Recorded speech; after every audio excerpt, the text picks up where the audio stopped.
Welcome to an all-new episode of GVN Sports. I cannot wait to talk about all the reasons why we should all spit on Kevin Durant. But anyway, we'll get to that in a second. Jesus. Sorry, when it comes to Kevin Durant, it's like Joel just, like, his mindset just flows into my head. It's like anti-Durant. It also doesn't help that every time Skip Bayless speaks, it's just like, I just hate when you say stuff. And all his stuff is about Durant. All right.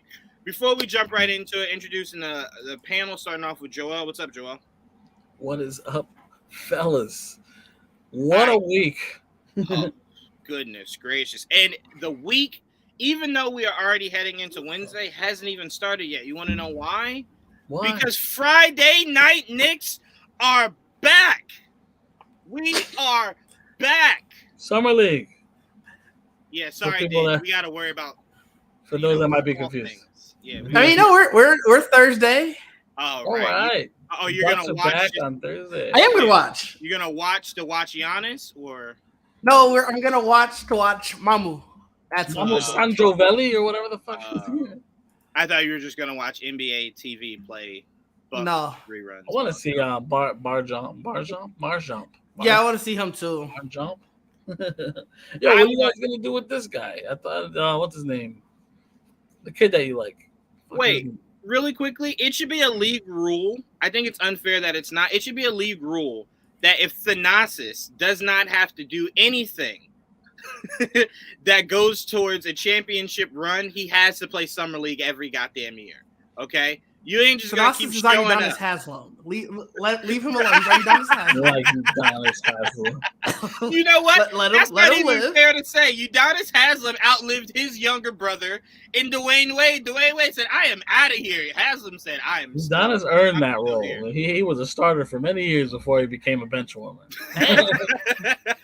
Some players have to fight for it. Some players get lucky through nepotism. Is he even a bench warmer at this point? Like, I feel as though what is he then? Duncan Robinson's a bench warmer. Haslem has to be something else entirely. Udonis Haslem. He's a locker room vet, so you know. I think he's like officially a consultant or something. I don't know what he is. He's the player coach. Haslem just always seemed like, you guys remember those janitors from all those old sports movies that, like, you're alone in a locker room, you look over and the janitor's just thinking back to when he was in his prime, and you're just like, why are you talking to me? That's Udonis Haslem for me. Like, every time I look at him, I'm just like, if I was a player on that bench, I'd be like, hey, no, you, shut up. Like, shut up. You can't even get in the game. Don't talk. But Didge, what's going on, Didge? Not much, fresh off a birthday. Yes, you and Jayla are fresh off of birthdays. Happy birthday to you both. Oh, I didn't know that. Happy birthday, guys. Thank you.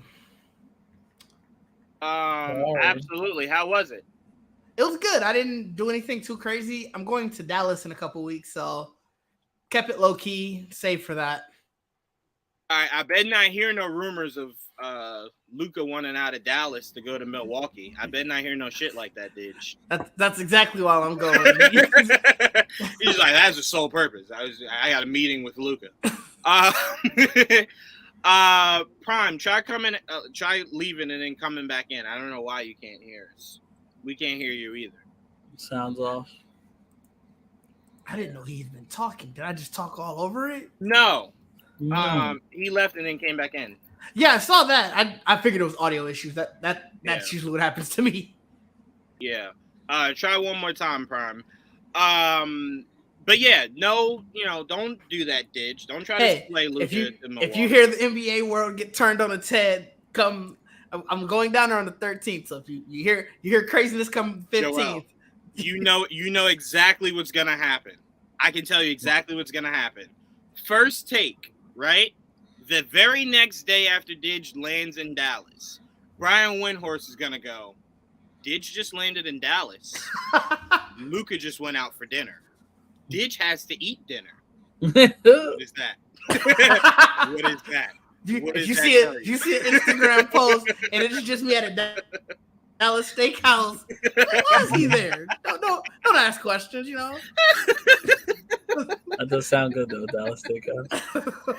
Like I did see some Nick pages where heading into our first topic, some Nick pages were saying like there was a video of Dolan coming out of the restaurant. Yeah, and like they were talking, and I'm like, I was waiting for Melo to leave the restaurant also.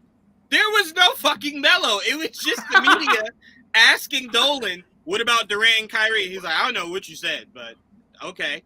And then he was like, what about Melo? And he's just like, okay, thank you.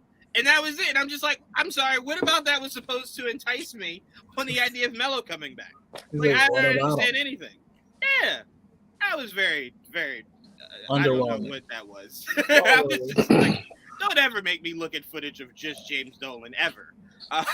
Like, something got to come with it. Yeah, something got to come with it. He punched somebody in the face or something. Something got to come with it. I don't ever want to just see James Dolan. Yeah, he ain't done enough for me just to see him. I'm okay seeing just Ballmer or somebody like that. Not Dolan. Why? Just because he's more entertaining. You can get him to dance or some shit. Dolan, there's nothing entertaining. Dance, Ballmer, dance. Yeah, dance, Ballmer. Dance for me, Ballmer.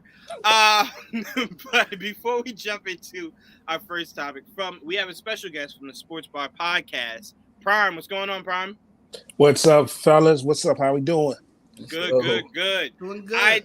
I needed you on this episode. I'm glad you could make it on. I cannot wait. So without further ado, let's jump right into it. So apparently, I think we all said this before. We all agree. We think this is one NBA rule that should just completely be banished. Apparently, the Knicks are expected to be penalized for tampering regarding their agreement with Jalen Brunson. Quote, Mavericks were frustrated because reports of a finished contract between Brunson and the Knicks came out before sides were allowed to speak to each other. Now, for fans out there that like don't know anything about the Knicks, they could care less about the Knicks, where this is a little far-fetched when it comes to tampering, you are allowing a father who works for a team, right? And his son plays in the league. What the fuck did you think was going to be a possibility at the end of the day? He was going to come home and go, hey, we're clearing cap space. They're willing to go $10 to maybe $20 million more than Dallas. Come here, right? And you're just like, oh, shit, I didn't even know that. Okay, signed, right? But to me, I always felt as though when we saw the photo of LeBron, Bosh, and Wade sharing wine together at dinner that infamous night before we found out LeBron was going to Miami. Was that not the fucking definition of tampering? No, because all three were free agents. Fair. But, well, technically, so was Brunson. Brunson was a free agent. But he had contact with the team. He didn't have contact with other free agents. He could only contact his agent. Yes. But his agent his agent is the son of our president. You know what I mean? So it's like it just makes it's just hard to how are you gonna get us to tampering if there just is a lot of blood connections there. Also, if you're Miami, the ultimate tampering for you was Dwayne Wade was your guy. You essentially just said, hey, pitch it. And but he was an unrestricted free agent. He was.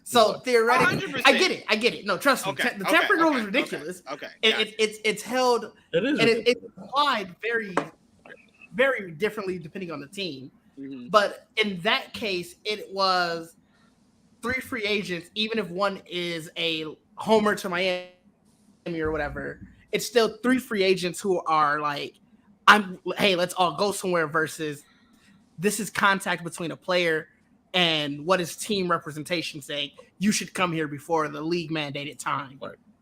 I need proof that the Knicks did that. I believe it wholeheartedly that they did, but I need tangible proof. Well, they're saying the fact that the deal was the deal was pretty much announced before.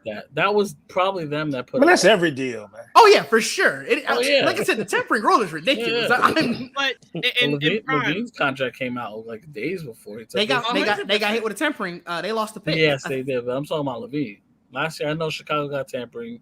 So did Miami. So did Miami last year. So did Milwaukee did last year, and we didn't even get the player. I always say in Prime, I'm going to pass this to you, but I always say what bothers me about the whole tampering mindset is nobody has an advantage. And when we talked about this last Prime, I used the example of Dallas had DeAndre Jordan all but fucking signed, right? He was done. That was done. Everybody knew he's going to Dallas. They've been looking for a big man for forever, right? And then Clippers literally pulled a hostage video. Lock this DeAndre man in Jordan. the house. Yeah. And then the league was just like, oh, no, that's cool. What? Like, why he just held him They're just hostage? recruiting their own. Right. They're like, what's wrong with that? But Prime, do you think that tampering, there's an unfair balance to whatever team gets a head start, or do you think this rule is ridiculous? I think it's ridiculous because players are going to do what they want to do. I mean, anybody be dumb and think that these players don't sit back and talk about this stuff. A lot of times in the off season, before the season, I'm gonna be a free agent this time of year. But we see all these videos of these guys doing camps together, going on vacations together, working out with the same trainers. It might be a guy from the East Coast and a guy from the West Coast. It's ridiculous. I don't see much of an unfair advantage. You go back to New York, you look at the fact that and Cuban had this plan to complain. I'm gonna tell you now. Oh yeah. And I hate to say it because I'm a Shark Tank guy, so I like Mark Cuban. But this is his nature. He had this planned ahead of time. Oh yeah, he's gonna. It was worst kept secret in the world that he wanted to play for the Knicks. He liked them growing up. His dad grew up a fan. Dad had a brief stint there. They put him on staff. Worst kept secret in the world that he was going to highly entertain any offer from New York. So Cuban had this ready to go from the jump before free agency even started to go ahead and start complaining. Mm-hmm. And that's not an act like that. Worldwide West is the only executive to show up at another play in another basketball game or something like that. Just because they're in town. But I don't think it was much of an unfair advantage, man. Players are going to do what they want to do. And a lot of them have their minds made up, even if the deal's not there. If this comes up, I'm probably going to take it. I'm going to get the word out to this team that, like, look, if you guys are interested, I'm going to be a free agent in about 3 months or after the season or whatever. I'm very interested. So it's the dumbest thing in the world. And what I want to find out from this is Jalen going to come out and just deny the whole thing and how they take that? So, I mean, to me, I look at Jalen Brunson the same way I looked at Obi Toppin, right? Mm-hmm. Neither one of them has made it a secret that the Knicks are very close to their hearts, right? So, like, if you had asked Obi Toppin a year before draft day, if you could end up anywhere, his answer would have been extremely consistent from that day all the way to draft day. If I could be a Knick, I want to be a Knick, right? So I'm like, all these pictures of Jalen Brunson in, like, a Knicks jersey and everything. It's not hidden. It's not a secret. But the reason why I think the whole tampering rule is stupid is because if Dallas really truly wanted him to stay, you just go into a bidding war, right? You just say, you know what? I'm gonna outspend, right? Now I might have to move some shit to do it, but if I want you that bad, I'll outspend, right? Yep. And essentially, Cuban was just like, how much are they gonna pay him? Oh, what? Fuck no! Hell no! I'm still paying them Hardaway. And beyond this, what a lot of people are missing this fact too is that, just like we talk about the college players striking when they're hot, sometimes they may leave a little too early or whatever, but you strike when they're hot, right? This guy was hot. He had 40-point game, 36, 37-point game. Played very, very well in Luka's absence. Were they going to find a way to actually make him a full-time starter in this offense? On this team, we don't know that. We don't know that. Some of the pieces they brought in make me kind of wonder if that would have ever been the case. He's going somewhere where he has a chance to be, if not the man, one of the men on his child's favorite team. So a lot of time that plays into it too.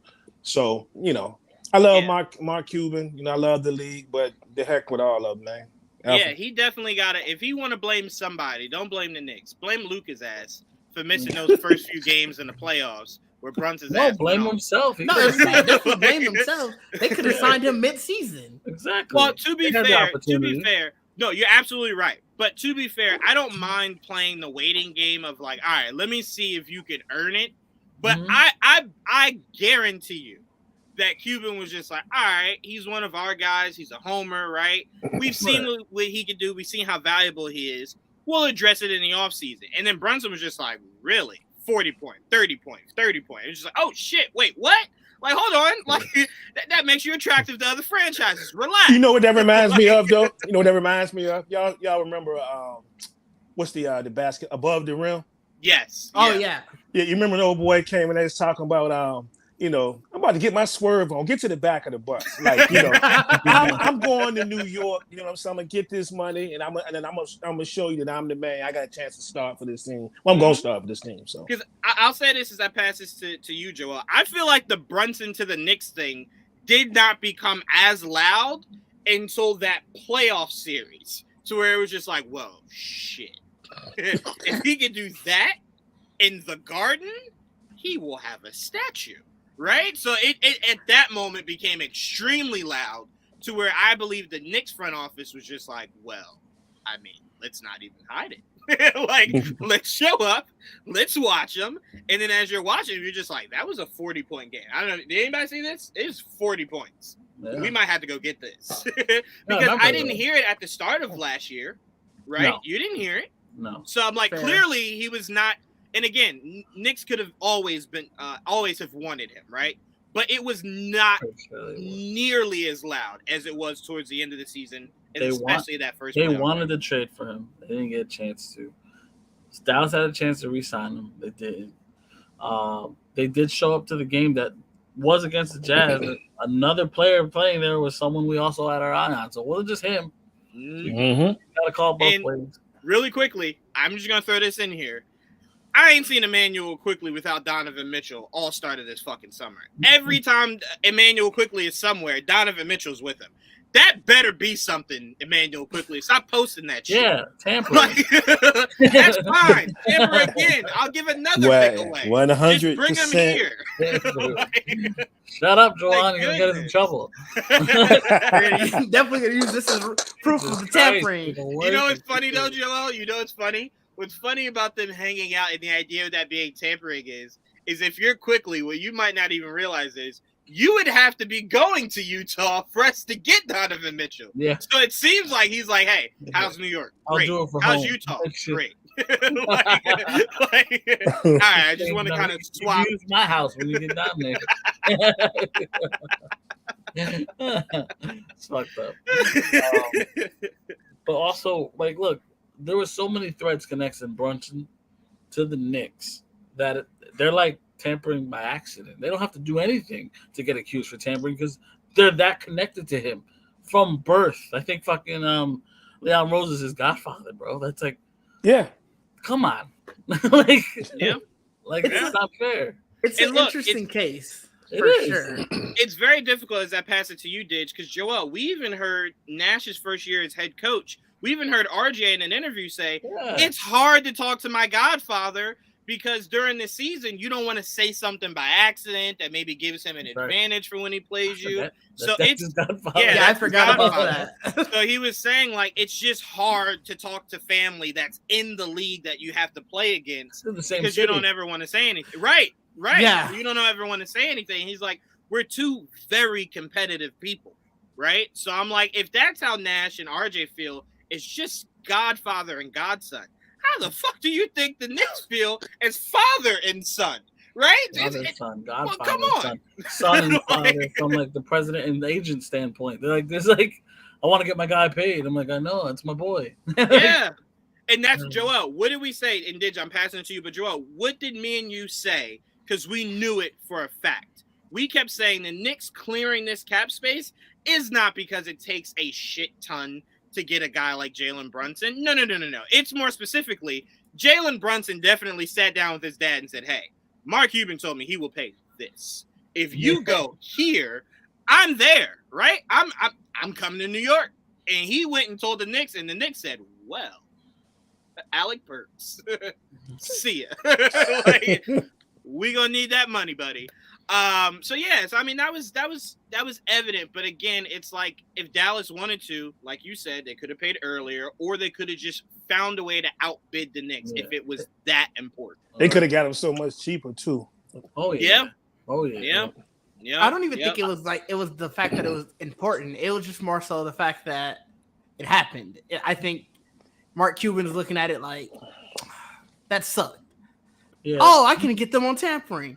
Just it's gonna hurt them. get them on tampering. I don't think it's a thing where he feels like he was cheated out of a player. No, like, but this it's is the just second more time so. we kind of screwed them in a trade. Yeah. Oh, well. Like, You wanted the next Dirk, right? You got him. We had KP as the next big thing. Yeah. And look, that's not the only time we fucking helped you, Mark Cuban. We let you have Timmy. We let you have KP. We let you have Reggie Bullock. We let you have Frank Ntilikina. I mean, you just keep eating off the Knicks tree, right? Like, I feel like if Alec Burks got bought out, I guarantee you Dallas would be the first people like, hey, come here. We want to be the Knicks. Come here. Yeah.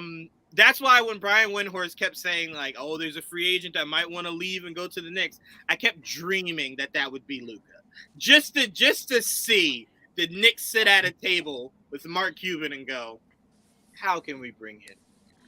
And Cuban going, I want everything. Take it.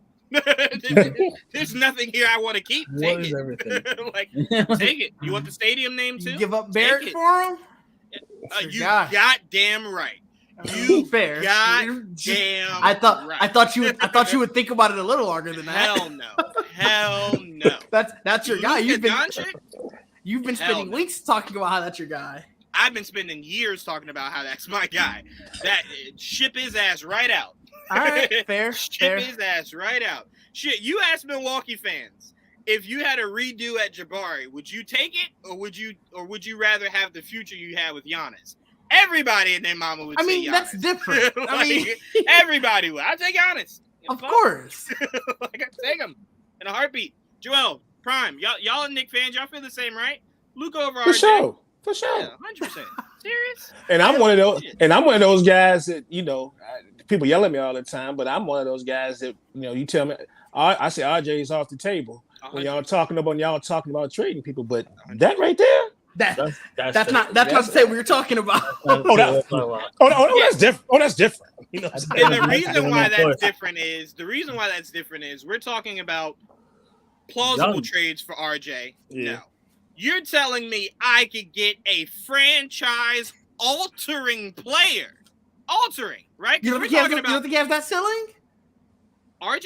Yeah. He may, but I'm looking at someone who has it now. Who's already there, okay. Develop it. Yeah, I don't got to worry. I don't got to think about it happening. It's happening. Right. That's fair. True indeed. And again, that's also a question on Donovan Mitchell. Can Donovan Mitchell be a player that takes a team to the next level? Right. Luka, we just watched him almost single-handedly go to the Western Conference Finals. It's fair. Well, I'm taking that.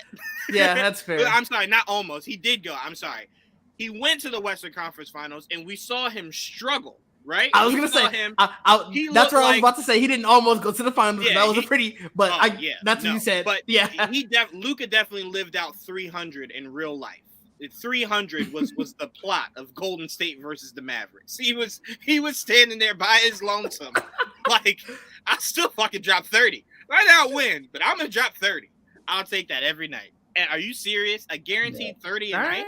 I mean, you're not wrong. I get it. I just thought you would put up a little bit more fight for RJ. Yeah, again, you're spoiled. You don't know the dilemma. You have a franchise altering. We went through a lot of hell before we got to that. Don't act like we just woke up and always been great. To. Like, we went through a lot of hell. But you got to. You just woke up and you drafted him. We happened overnight. No, we drafted him and went 15 with the 15th pick, and then we won 15 games that next year. I didn't say it was easy, but it happened. It did happen. It did happen. And the way I look back is revisionist history. It definitely was overnight. Oh yeah, he definitely woke up, boom, championship. That's how I view it. Man, y'all got a gem, man. I think he's the only player from that draft class is still with his team. Yep. Hopefully that'll stay like that. Yeah, Rudy Gobert was the last tree to fall. Well, one of the last trees to fall. Yeah, and Giannis is just like, well, championship, Rudy. Get out of there. Rudy. But all right, let's move on. Prime, I want to start off with you again, man. This topic I threw in here because I hear it a lot, and to me, it's a very frustrating thing to hear from the media. But do you feel as though players being given too much power is starting to become a detriment to the NBA? That's a tough one.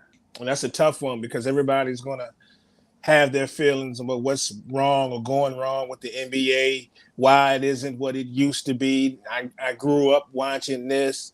I don't know, man. I think them having that power, though, in some ways can make it great. I mean, it makes the NBA great in a certain extent because it's given. I think the players are more in tune with the generation now, of NBA players. And no matter what you do to a lot of the generation now, as I call it, they're going to still watch the NBA. They may criticize it. They may have things to say, but they're still going to watch the NBA. You get to the older generation, team, get off my lawn. I'm not going to watch it. That's why I don't watch it no more. And then they give it a few games, and they ain't going to tell you they watching it, but they watching it. Something else to complain about. But I don't know if the power, them having too much power is really that bad of a thing. The type of power they have. It's going to be some downsides to it. You get this and people forcing their way over here to try to make super teams. And granted, I don't know how much we're really going to see that anymore. I'm beginning to think that to an extent it had its little short run and it ran its course for a minute. Not saying that a player won't do it, but we're seeing these guys out here just signing for money now and not even thinking about that. It's more about my family, about being at home. It's Bradley Beal. Everybody swore up and down. He's got to be tired of this. He's got to be tired of that. Here he is with 200 and what do you get? 215, 251, 215, something like that. Something crazy. Something Bradley crazy. Beal right now is reenacting Scrooge McDuck every morning, so he's like winning. Yeah, but I think the players now are more in tune with the real basketball watchers. And I think them using the power that they have is what makes the game as interesting as it is. We're seeing stuff all the time now, whereas the numbers aren't there, the ratings aren't there. But I think that some of the power that they're using keeping the game as interesting as it is. Yeah, so my biggest issue with it, Prime, is that, again, like you said, it's not a massive issue the way the media makes it sound. Mm-hmm. Like, we're talking about Durant and LeBron in, like, the last 15 to 20 years, right? Because, like, when Ray Allen and Paul Pierce and Garnett did it, that wasn't one of those things that you looked at and you're just like, the pendulum is going to swing drastically, right? Because everyone at that point still gave LeBron a shot of even defeating the three of those motherfuckers, right? Yeah. So it's like, it wasn't a guaranteed, like, all right, book it, Celtics every single year. Like, no, that wasn't really a thing. So it's really LeBron and Durant, right? Because we're seeing these young kids don't live by whatever creed Durant and LeBron live by. Because you see Damian Lillard just like, you know what? I built the Titanic. I will die with it. Bradley Beal, maybe. Thing. Maybe. Yeah. But to be fair, I could see that as Portland and Washington needing to move on more than the respective players asking for out, right? Because I could see Damian Lillard just like, you know what? I've shitted on the idea of guys making super teams for forever. So if I end up just leaving and joining one myself, I have to go back on literally everything I've said, right? Now, Bradley Beal's been smart. He's just said nothing. It's like, Bradley, how you feel about super teams? You want to stay here?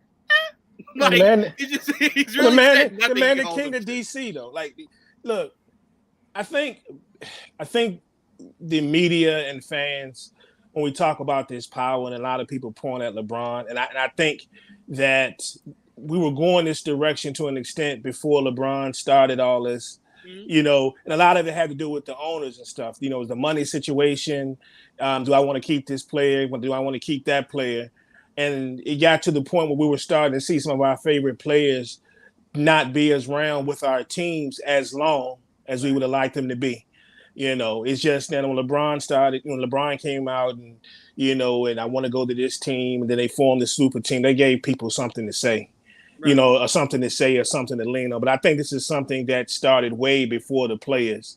It just steamrolled a little bit as the LeBron era and things of that nature. But it can be a good thing or a bad thing. But I think, to me, at the end of the day, it's more good than bad because a player can request a trade and stuff all they want. But the owners and GMs have to be the ones to actually pull the trigger. to make it happen. Player can just be unhappy. Yeah, and that's why I don't have a problem with players having, a say in what they do with their careers, because I always bring up this example, Prime. Blake Griffin thought he was going to retire a Clipper, signed that max deal, and the very next day the Clippers was just like, so Detroit. He was just like, all right, yeah, when we play them, no. When we play you. What? Yeah, you're going to Detroit. Sorry. It's just like, I'm sorry. I don't understand. Yeah, sorry. It's this whole thing, draft, money. You're not really a franchise-altering player. You thought you were going to be, but right. We thought you were going to be at some point. Yeah, but you weren't. Yeah, but you weren't. And on top of that, we can't forget, we just watched a documentary 2 years ago about The Last Dance. The Last Dance was orchestrated by the organization, not the players. Jordan said, I will die a bull as long as Phil is with me. And they said, well, about guess what? We ain't bringing him back. And he was like, well, I'll leave. Well, you can go ahead and leave. Like, I wish Phil would have left with him and stayed with him, but anyway. So to me, I always look at it and I'm like, no, the media never comes out and punishes the organization for doing things like this, right? Where they're just like, you know what? I don't want you anymore. Goodbye. Right? Well, and the player has what do no they say. consider? What are they saying is?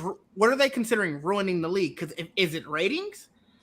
Because that's what I just spent this time looking at. What they're saying is, which by the way, football has started to retake the ratings back from NBA. But what they're saying is essentially ruining it is the idea of competition, right? The year Kevin Durant went to Golden State, none of us had any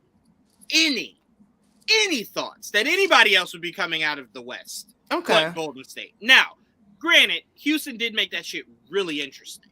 Right? Very interesting. But really, come on. Well, that's a more fair statement than I know a lot of the times it's ruining the league due to ratings. Right. So I just wanted to take a look at the finals ratings, and they're pretty consistent. Unless Jordan, LeBron, or Kobe was in the finals, there were between 7 to 10 million viewers each game.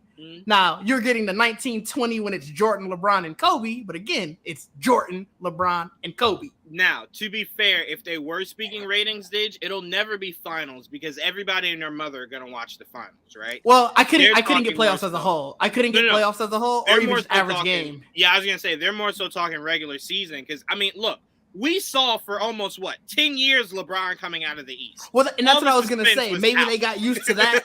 Right. And that's what I was going to say. Out for the East. And now you're talking about I'm losing suspense for the West, too? Yeah, that's boring. Like, you know what I'm saying? Like, I don't want to watch the Warriors beat a team 142 to 115. Like, I have no interest in seeing any of that, ever, right? So it's like, you do start to eliminate the fun of the game. And as I pass it to you, Joel, a word I really only heard related to sports from you. It was the first time I ever heard it. And that word is parody. You crave it.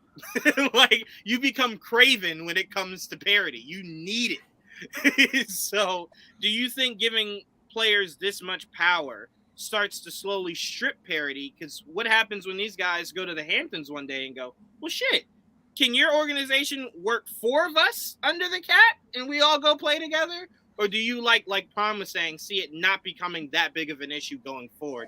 It's just more so of a Durant LeBron thing than it is a massive NBA problem. Right. I think it's more isolated incidents than anything.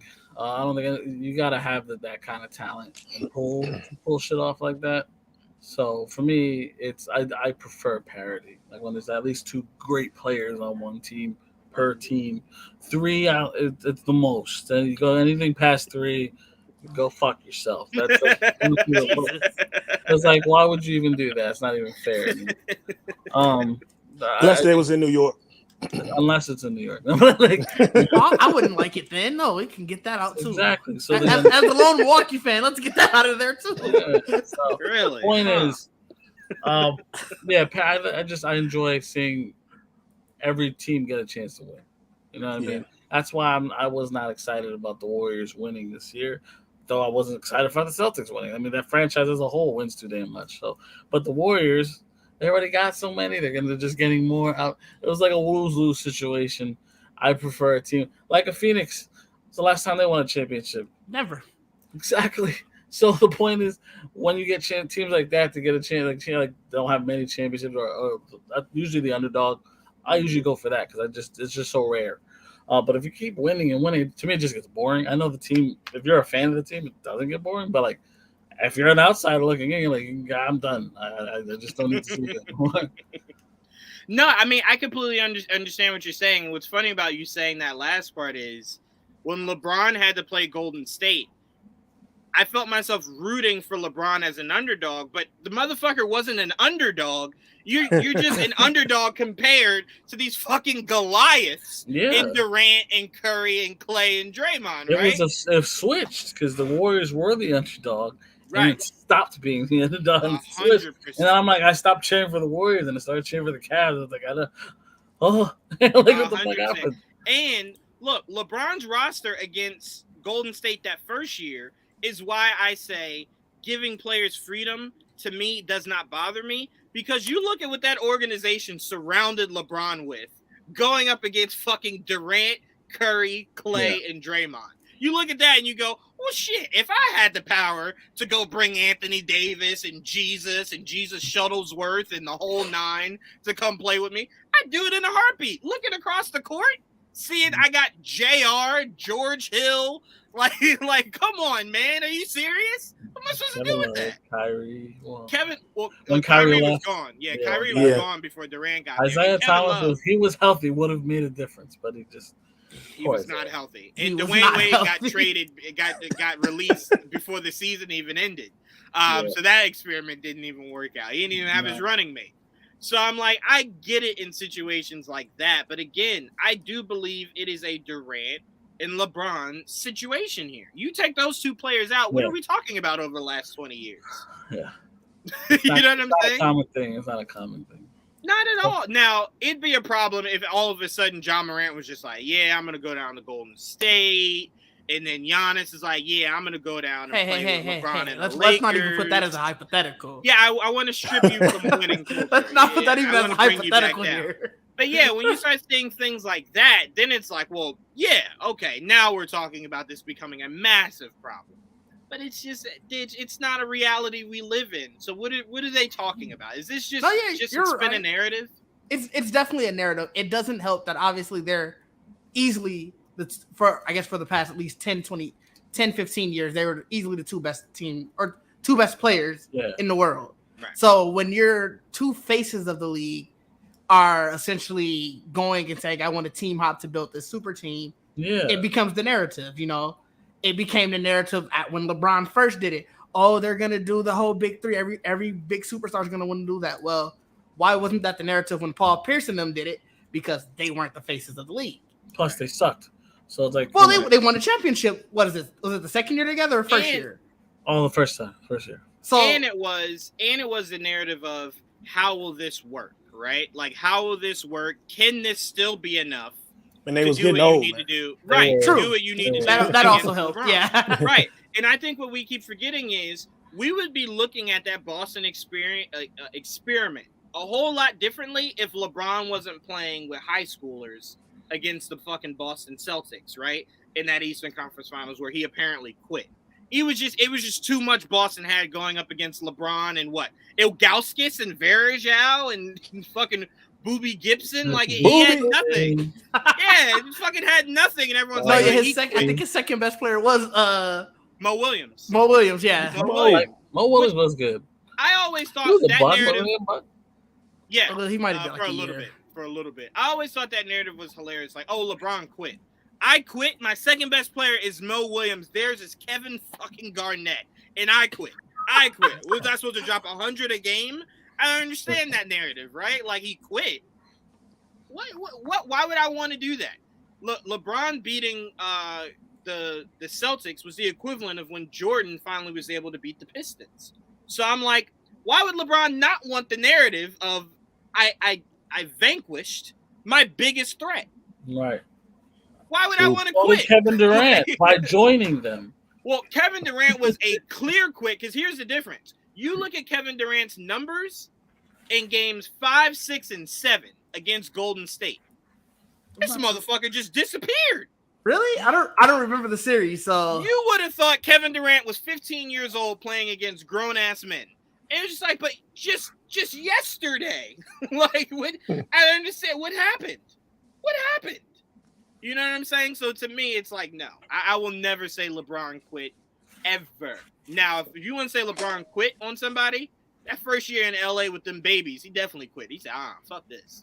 that was the year he got hurt, right? Yeah, that was the year he was just like, well, he it went hurts in everywhere. He knew he had no help there. He was like, I'm just gonna take the year off. Bro. Yeah, he was he like, put up 40 in game 5. What was 6 and 7? I said 5. Okay. I said 5. All right, okay.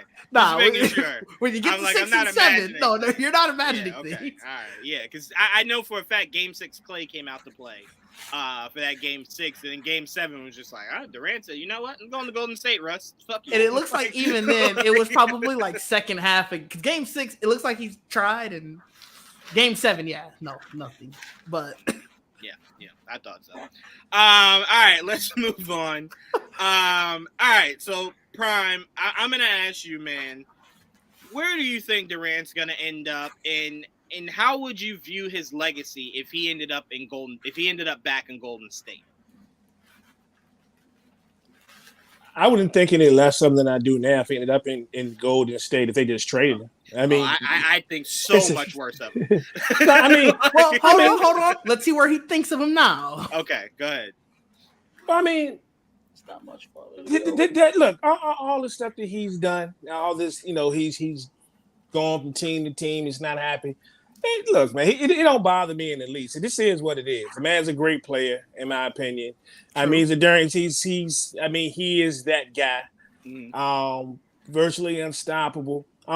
He's a basketball player, man. All this jumping back and forth. You heard me say earlier, these people don't care what we think about him. Mm-hmm. So, you know what I'm saying? So I gotta respect that. He's standing on what he believes in. I'm gonna do what I'm gonna do. I'm gonna do what I'm gonna feel. I'm gonna play what I'm gonna play. You had not once heard Kevin Durant talk about being saying he's the greatest basketball player ever, right? You've never heard him come out of his mouth with that type of bravado, bragging. He just knows he's damn good and damn unstoppable. So if he ends up there and he doesn't seem to be pushing his way there, that's just what works out for the Nets. All right, it is what it is. Do I want to see it now? I don't. You know what I'm saying? I think they're already a problem for the rest of the league without him, right?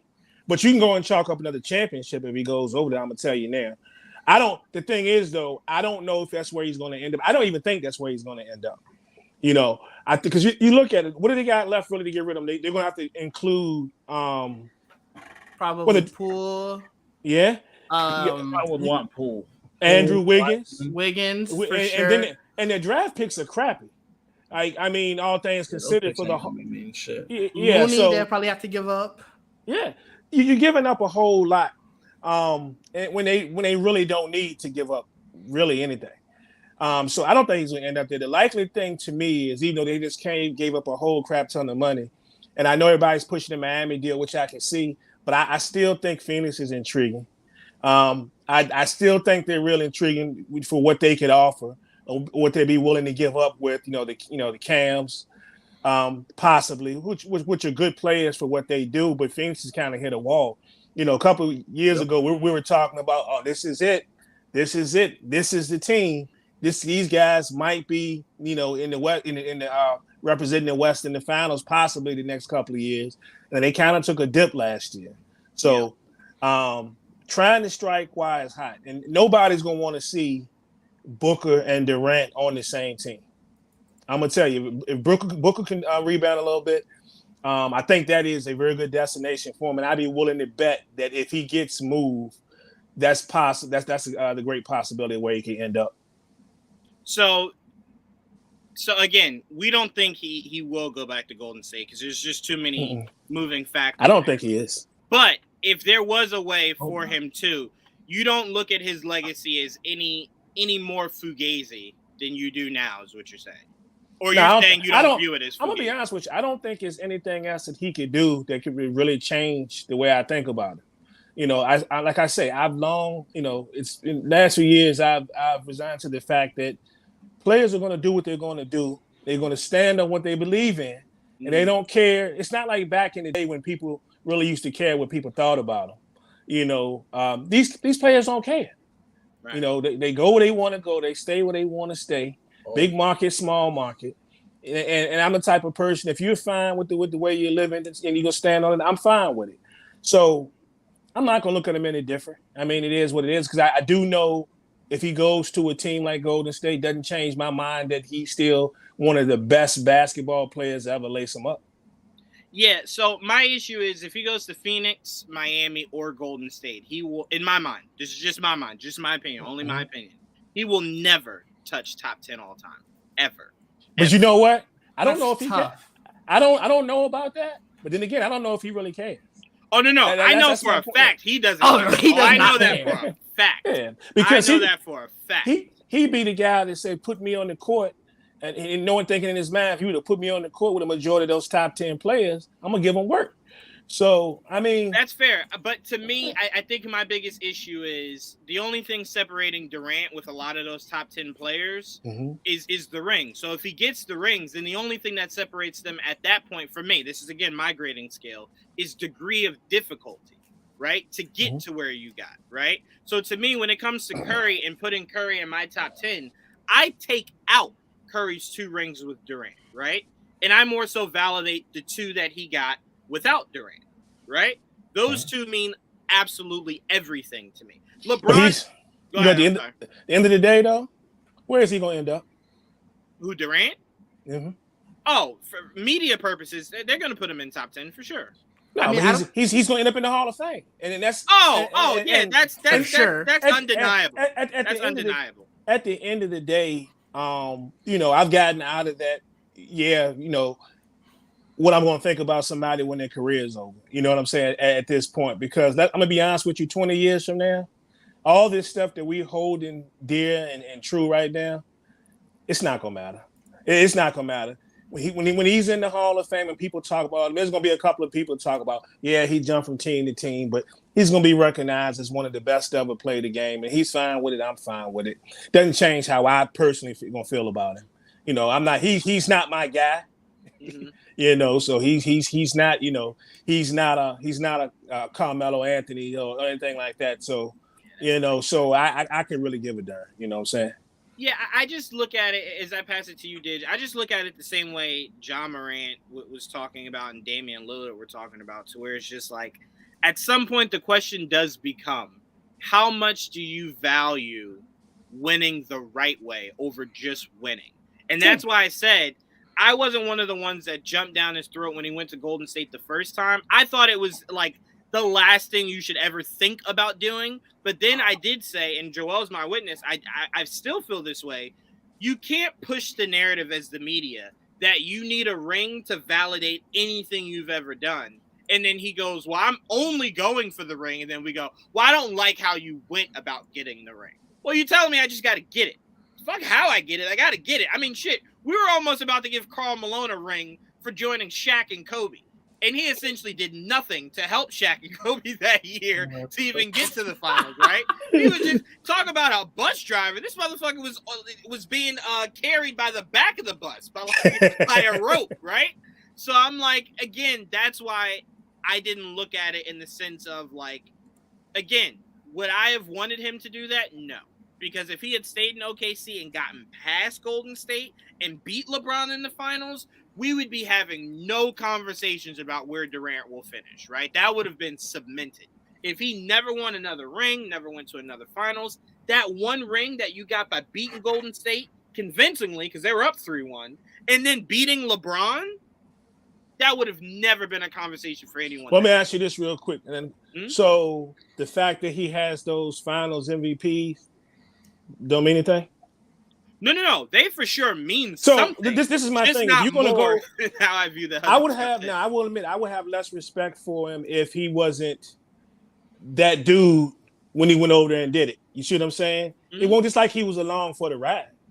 You're right. He put in work. Here's the problem. We're going to talk about where he went to. My thing is, if you're going to go to a team like that, if you're going to make that move and go to a team like that, don't just be on the bus, drive the bus. He was essentially driving the bus. Now, Here's my problem with what you just said. Me and Joel talked about this ad nauseum. Here's the reason why I can't look at it as fondly as you do, is because A, was Durant able to do that because Steph Curry and Klay Thompson were there? And the reason why that's the answer, I think so. The reason why that's the answer is drive the bus? Yeah, he was able to drive the bus because you had that was the only bus in history that had let's 3 not wheels. Mistake it. 3 steering wheels. I'm not a big Durant guy. Mm-hmm. But he don't need anybody to drive the bus, bro. I'm gonna be honest with you. I like that you said that because you ready? You ready? I'm about to hit you with some Shannon stuff right now. Yeah. Now, the reason why I look back at that Golden State run, and I'm like, I don't know how much I give to Durant percentage wise, is because I just saw when Durant is the actual undisputed bus driver, what his results are. You talking about the Nets? Swept. No, I can't. I don't think so. Don't use the Nets, bro. Why can't I use the Nets? Look how this Nets team was a disaster. No. Yes, they were. Hold on. Yes, they Time were. out. I watched LeBron take a Cleveland team with a Band-Aid and take them to the finals. They were better defensively than this team was. Right. Cleveland? This team was a disaster. They didn't have chemistry. They didn't have defense. It was a disaster. Sorry. I do not give that as an excuse. You asked for this mess that you were in. You asked for this. Exactly. You asked for this. So you asked for James Harden and it didn't work out. You got Ben Simmons back who never played. You wanted Kyrie who only wanted to play when it was beneficial to him. How would you feel if those guys would have been on the court though? If those guys were on the court and they still got swept? You can't. Granted, he did ask for that stuff, but we judging him being on the. You're talking about him being on the court with the Golden State players versus him choosing players who didn't even play or really didn't even play. It's not the same. That's a hell of your own making. He didn't choose Ben Simmons. And Kyrie did play in that series against the Celtics. All I'm saying is if you're one of those dudes, you couldn't get one game against the Celtics. Just one. Squeeze out one. They lost just one. My point is swept. I look back at it and I'm like, well, look at how dominant of a player he is, and then think about the fact that you can never double team Kevin Durant when he was in Golden State ever. That opens so much up for you. You're able to be extremely dominant. How long did they? But Juwaan, how much did they play together? You mentioned Kyrie played. Let's be real. We're talking about chemistry. There was no chemistry. Kyrie played 30 games? Time out. Hold on. You guys ready for this? You guys ready for hell of your own making? Durant went out there, tried to play on an injured knee that he shouldn't have, had to sit out the first year with Kyrie. Then the second year, right, Durant played. Kyrie was gone, right, towards the end, right, where he almost beat Milwaukee by himself. Did you? I know you remember that. The toe drag swag, right? So, and then the following year, you get Kyrie healthy, playing, no excuses. You get swept. Can't give it to you, dog. I can't. You got at least how many games Kyrie played? You got Kyrie for 30 games. That's my point. That's their problem. That's like, what I'm I don't saying. understand. Yes. Like, what the? That's the hell of their own didn't making. want to play because he didn't want the fucking. But you're putting it on Durant for Kyrie. It is Durant's fault. He chose to go where Kyrie is. Yeah, that's all I'm saying. He didn't expect Kyrie to turn into this. But at the same time, he's still going to follow him down the line. He's not the bus driver. That's the point. You got to die with him. No, this is the thing. No, this is the thing. This is the thing. No, I'm going to leave it alone. Mm-hmm. So you think he makes his move if he knew Kyrie was going to pull what he pulled? Look, we should have listened to James Harden. Hold on. We should have listened to James Harden. James Harden wanted to go there, then he wanted to leave. That should tell you something. Yes. Now, Prime. Granted, he signed up for it. He wanted the guy to come there. But we don't expect Kyrie to do this. Time out. Yeah. I'll say this. If you open your home to somebody, right? You open your home to somebody, and all of a sudden they start stealing shit. That's on you. How the hell you not vet him properly before you just let him in your house? How you gonna blame him for that on the court though? You chose a guy who was willing to put himself before you. That's something you gotta vet before you go off. No, you have to live with the result. But my point is, you live with the result. You live with the result, but we're talking about. Do you think he pulls if he knew this was going to happen? He has to live with what happened. But when you're talking about him carrying the team to perform, there was no chemistry. Then hold on, time out. If I go by your logic, what you just said, how are you a bus driver if the only reason you went to Brooklyn is because your running mate wanted to go? If you're a bus driver, you say, regardless of where Kyrie wants to go, remember, Prime, he wanted to be a Knick. And then Kyrie said, no, I don't want that. Let's go to Brooklyn, right? I grew up a Brooklyn fan. Let's go to Brooklyn. So he said, you know what? I'll hitch my bandwagon right up to you, Kyrie. Let's go on to Brooklyn. You go there first year, you don't play. Kyrie does. Don't make the playoffs. Second year, you play. Kyrie doesn't. You get knocked out in the second round. Then the third year, you're both there. To end the season, you're both there. You're both playing. You get swept. Get swept. That's a problem for me. All right, so how many players outside of LeBron James and who else is driving the bus? In the NBA, I just watch Curry drive the bus. I just watch Luka drive the bus. I just watch Jokic drive the bus. I just watch Embiid drive the bus. I watched a lot of players drive the bus. Ain't but one of them win the title. So hold on, time out. No, I'm not evaluating Durant by winning a title. I just said he should have at least won one game against Boston. You don't get swept if you're the bus driver. You win one game, at least one game. Just one. I can't ride with that. You're the second best player in the league still, probably, right? Or not the best player in the league, right? You know? You can make an argument between 2 and 3. Wherever you want to put Giannis, it's no lower than 3. Nothing at all they went through this entire season should be taken into account. I can't give you that. I can't give you that. I have to disagree. I think you have. Now you know what? Chemistry. You know what I would give you? I would give you. I would give you chemistry 3 years down the line. Time out. I would give you this. No excuses now. If Kyrie took the vaccine to start the season, and chemistry. he just got fucking injured, best friend. What other chemistry you want? And he just got injured. If Kyrie got injured throughout the season, then I would say, you know what? He got injured. But this guy chose to not get the vaccine. So again, he chose himself over what was best for your team. That was Kyrie. That was Kyrie. No, I get it. But as Durant, you do have to vet guys to just know there was no COVID. There was no COVID. We didn't expect Kyrie. Kyrie didn't come back from last year or the bubble year because COVID, and he felt that there was more important things. You can't vet that because you weren't expecting that to happen. Right. I'm not talking about that. I'm talking about this current season we were just in. But this is all stemming from that same problem that nobody knew was going to happen. Okay. So how do you vet that? No, time out. I'm saying Kyrie not wanting the vaccine was news to us. You're not telling me that was news to Durant. That Durant had no idea. That was after he was already there because of COVID. He was already in Brooklyn though. So how do you vet? How do you vet what somebody's going to do? I'm saying his mentality was him first. That's something you vet. And you should have vetted it by him telling you, let's not go where it might be better suited for us legacy-wise. Let's go here because that's all I can handle is this. My thing is, you can blame COVID all you want. Point is, Kyrie was there for both playoff series. He got hurt the last year, and this year, they shit the bed. I mean, 3 years. They've been playing for 3 years. That team was one of the worst defensive teams. And again, you talk about but whose fault is that? They don't listen to the coach. They have their own fucking practices. You talk about chemistry. That first year, LeBron faced Kevin Durant. They switched that roster up almost completely. The only players there that LeBron had played with for a long time was JR and Shumpert. Everybody else was a rotating roster around LeBron. And he still took the motherfuckers to the finals. So I'm saying winning one game against the Celtics, chemistry or no chemistry, come on, Juwaan. Now, one as game an independent player. Because he won one game, then we'd be sitting here talking about he should have won at least 2 games, right? No. I mean, No.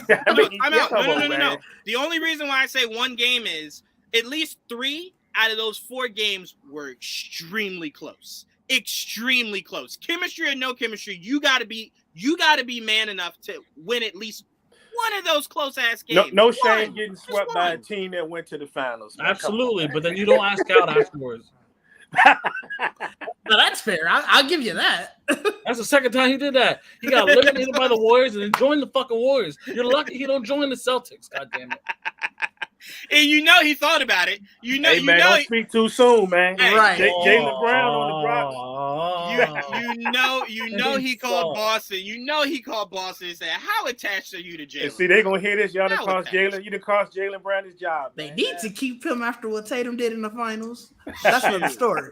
But see, That's another story. Didge was shot. But no, so to me, it's one of those things to where you're absolutely right. We know he does not care, but we know he also does care because he spends all of his day telling people how wrong they are about his game. If you know my game, if you know this, and it's like, well, you do care. If he's at this point, to me, it's he always will care. But to me, at this point, if he's asking out, he's at the point where I don't give a fuck how I win anymore. I just want to win. Yeah. Last thing I'm gonna say is I think we're gonna find out. We talked about this on my show. I think we're gonna probably find out at some point when all of this shakes out, whether it's before the season, during the season, whatever it is. It's more. I think it's gonna be more to this story than what we're talking about here. Yes. I think it's a lot of stuff in the organization as well, and I think it's a lot of truth to how players really feel about Nash. So that's what I think we're gonna find out more so about the organization. That's and my what they're problem. willing to put up with, because we already know that part of the reason that Harden wanted out of there it was some organizational stuff. It wasn't just because of Kyrie. Hold on, because I think a majority of his issues was the organization choosing Kyrie over James Harden. Maybe. That's 100% of that shit. I'm talking about Harden. Said, I think that's what I'm saying. I think Harden left because he was saying, "Hey, I don't think it's fair that you guys are acquiescing to a guy who won't get no.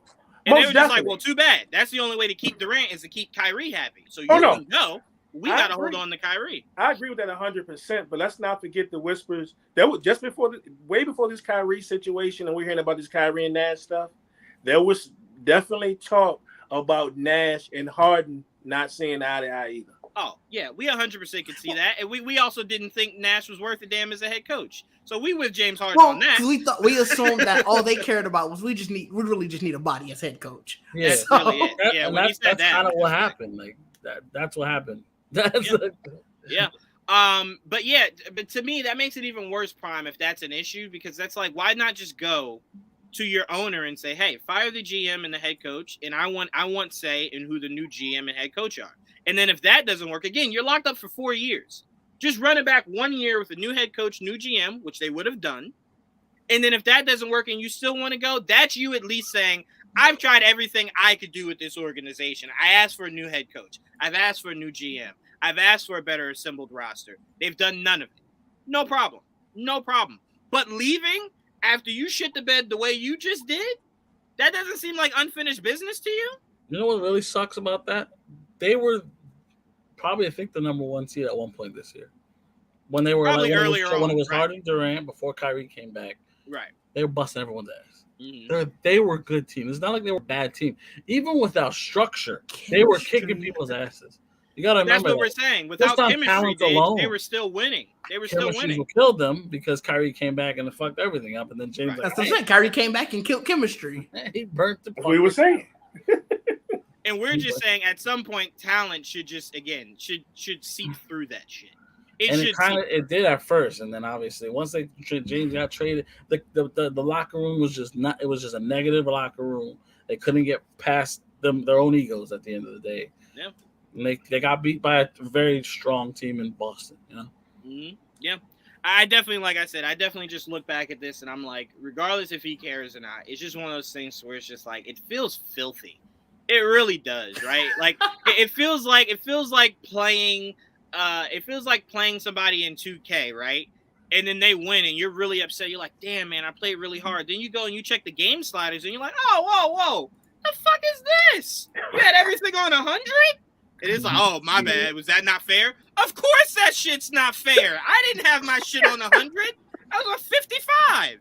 So I'm looking at Durant, and I'm like, wherever you choose to go, that's the equivalent of you playing on game sliders on 100. Why can't you win when your game sliders are 50? Why do you need your shit on 100 all the time? That's what my issue is, because we've seen him when the game sliders were 50 in OKC. And you know what, Prime, Didge? I'll give it to you. I'll say his game sliders were on 38 in Brooklyn. But you overcome that shit, bro. You find a way to overcome it, man. You just do. And look, I'll give you this, right? No structure, no chemistry. So you know what normal people do? I'll run this shit back just 1 year. See if we can gain that chemistry. See if we can gain that non-toxic front office. And let's see if we can bring Brooklyn to where it needs to be. And then if you can't and you want to reevaluate it, that's your right. But 1 year after a sweep and you want to bounce? Not even 1 year. It's been a couple months. Well, no, I'm sorry. Yes. To me, that's what rubs me the wrong way. Like and you know what, Prime? You know what I've been spoiled by? And I'm sorry, Didge. I'm going to go right to you. I'm sorry. You know what I've been spoiled by?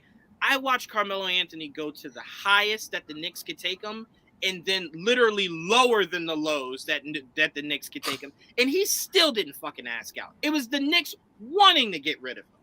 He was willing to suffer through all that shit because he loved that organization and wanted to finally see it rise to where it needed to be.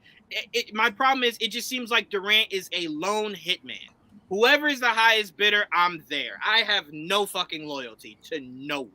And that's where I think, because me and Joel said it, when it's all said and done, what team is Durant's name synonymous with? It ain't OKC, that's Russ. It ain't Golden State, that's Curry. It ain't Brooklyn, because shit, we might have to go all the way back to Jason Kidd, Brook Lopez, maybe even sooner, right? So it's like he has no legacy that's his own that we can go, that was Durant's legacy right there. Doesn't exist.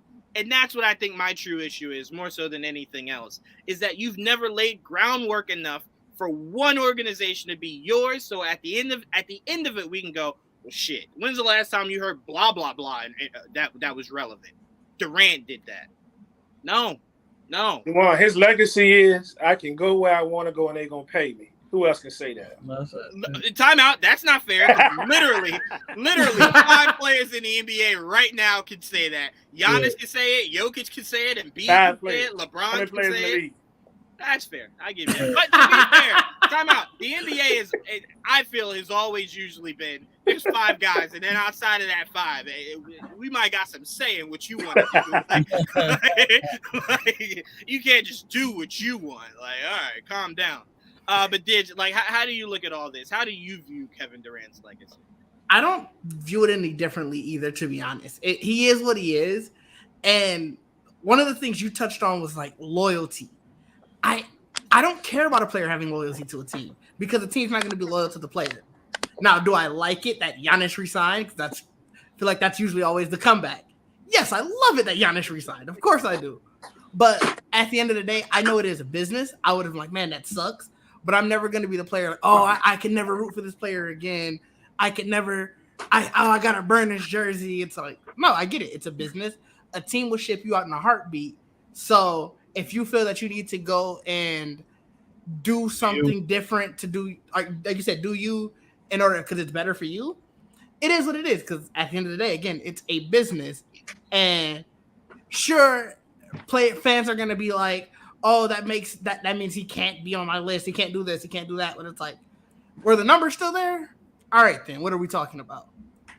Well, I would agree with you if I ever felt as though OKC, Golden State, and Brooklyn were ever not loyal to Durant. Because like I said before, if an organization's not loyal to you, fuck them. But those had to have been the most loyal organizations that watched him leave. Sure, and right could do nothing about it. Right? Sure. So it's like, if you're OKC, fair. He left. Nothing you could do, right? He was not willing to do anything with OKC. He was gone. Then if you're Golden State, there was nothing you could do because he was looking to go, right? There was nothing you could do. You couldn't say, here's more money. Let me do this. He wanted to go. Now you're Brooklyn, and you're like, you didn't even give me a chance to fix anything. You just won out. Sure, they're loyal to him, but how many players were they not loyal to? I mean, hell, we saw Golden State, what they did to Mark Jackson. Yes, time out. I get what you're saying, and if we were talking about an organization as a whole, like how organizations screw other people, I completely get you. I'm just saying the way those 3 organizations treated Durant specifically. But that's they've what I'm done saying. Right by him, and he's chosen to leave. But I guess that's my point is I don't care what you did for one singular player because we know what you would do in general. Just because someone's the exception, I don't care. Didge, there's no way they would have done that to Kevin Durant. Not any one of those 2 I get that, but I'm saying I'm not going to expect loyalty from a single player when we know generally what an organization will do. I'd be more willing to give you that if OKC did that to a player recently, if Golden State did that to a player recently, or Golden State did it to Mark Jackson. Yeah, and then acted like he had no parts. To be fair, to be fair, from what I heard, that was more so Jerry West than it was really anybody else. Jerry West was just like, yeah, he wants too much control. No, thank you. Like, and they brought Steve Kerr in there, and Steve Kerr was just, I'm along for the ride. What do you want me to say? You want me to say that? Okay, yeah, I'll say that. So it was very much they were looking for a yes man. Stole Steve Kerr from us. They did. I don't think it would have worked out as perfectly, but Steve Kerr. What do you mean? We don't have Steph Curry? I don't know what you're talking about. I do shoot no Steve, no Kerr. Steph. Yeah, No I Clay. do shoot Steve Kerr a middle finger because he didn't come to us. We had to fucking suffer with Derek Fisher. So, Come I on. do shoot him that Poor middle Derek finger. Like, goddamn, man. I don't blame everything Shit. on Derek Fisher. They all No, had the not force everything. Still. Not Man's everything. a And clown. And look, if I was to blame somebody more, it would definitely be David Fizdale for sure, 100%. Oh, man. the most overrated mother. Goodness gracious, analytics, take that, right? All right, let's move on. I've never been more disappointed in a coach. Me and Joel definitely after year one was just like, well, goddamn, I am was not the hard on Grizzlies coaches. just not I'll tell you good? right Like, now. like shit, we thought I he thought, had I thought we something were to gonna do do with some it. things. I thought- Yeah, talk a damn. lot of game. Like fuck. No wonder they got that hot wife, right? So, damn, Yeah, who can talk? he can swindle, that's for sure. All right, so that is funny. So all right, Prob, I'm gonna start with you. What team looks better after the start of free agency so far? I'm gonna give you two quick ones there. Hmm? Two quick ones. Boston. You know, you got Brogdon for pretty much nothing. Mhm. Then you add a piece that can help you with in a couple of ways. And there I'm drawing a blank. You know, used to play for us. Gallo? Huh? Gallinari? Gallinari. Oh. Yeah. Get Gallinari.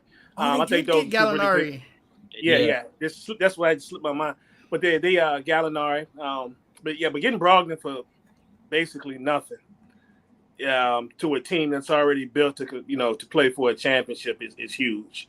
It's makes you more dangerous when they're full strength, and it definitely helps you if you sustain a short-term injury. So you got a guy that can play both sides. The other one, somebody's gonna love this one. It was Milwaukee, because Milwaukee. Let me tell you, Milwaukee. First of all, you keep the OG, you keep Portis. In the mix when it was, a couple of teams. It looked like he was gone for him. And there were some reports that he was about to accept something from Golden State, and it was somebody else in the mix, and he stays. Yeah. And then they go out and sign Ingles, right? Mhm. And you're talking about a guy that on any given night can give you that, can give you some points, man. A guy that if he comes back healthy, he's a guy that can definitely give you some points. In a case that, they may have to, hopefully it's maybe only a game or two, but go out with a guy like Middleton or somebody like that. Yeah, he Ingles is helped the off in type of that guy, run. is a guy that can have one of those nights, man. So those were the two teams that impressed me the most. And I just say this, and I'm done, is that I am definitely impressed, though. I'm definitely impressed with the Mavs in this whole situation. You go get Wood, right? But then you go right back and you get JaVale, and you tell JaVale there's a good chance you may start. You're like, JaVale gonna start? Well, yeah, if you move Wood to that 4, right? And they got, I don't know, man. They might be have the tallest starting lineup in the NBA when this thing is done. If you look at it from top to bottom, Yeah. you move Finney-Smith down. Is he gonna be the? They were actually impressive, but I put them in that order definitely for me. Boston, Milwaukee, and Dallas. Yeah, that Milwaukee one definitely stands out to me the most, because now with Ingles, what you could do is tell Middleton, like, hey, maybe you ain't got to play so much. Save them knees. like when we really need it, right? And Ingles, like you said, is definitely that guy that's going to benefit a shit ton from Giannis, warranting 4 players to double team him at once, and he kicks it out.